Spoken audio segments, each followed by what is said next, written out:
Hello my dear friends, હું ભાવિન માંકડ આપ સૌનું હાર્દિક સ્વાગત કરું છું જીપીપી લર્નિંગની અંદર.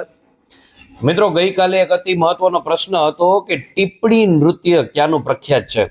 તો મિત્રો, ટિપ્પણી નૃત્ય આવે ને તો ખાસ યાદ રાખજો, ચોરવાડનું પ્રખ્યાત છે.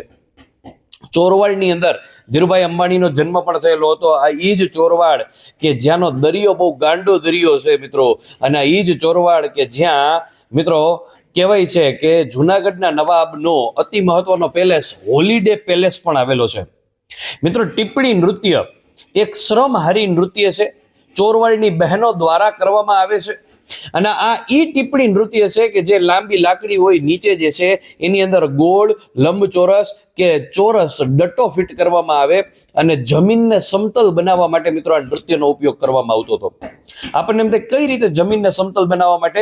તો પહેલાના સમયની અંદર બહેનો જે છે એ આખી જમીન જે છે ગાર અને માટીની પ્રોપર રીતે લીપતી, અને ગાર અને માટીનું પ્રોપર રીતે લીપણ કરવાનું હોય તો એને વ્યવસ્થિત રીતે ટીપવી પડે.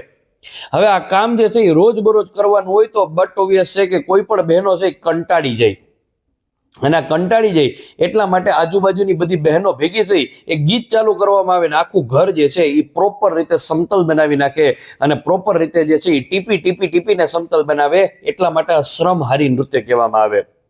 મિત્રો, આ ચોરવાડનું નૃત્ય છે, ખાસ યાદ રાખજો. બીજા નંબરે સૌથી મહત્વની વસ્તુ, ટિપ્પણી નૃત્ય હાલમાં અલગ અલગ નવરાત્રીની અંદર પણ નાની નાની બાળાઓ જે છે એ કરતી હોય છે. હોલિડે પેલેસ ખાસ યાદ રાખજો. હોલિડે પેલેસ ક્યાં આવેલો છે? તો હોલિડે પેલેસ આવેલો છે ચોરવાડની અંદર. અને મોહબ્બત ખાન ત્રીજાનો આ પેલેસ છે.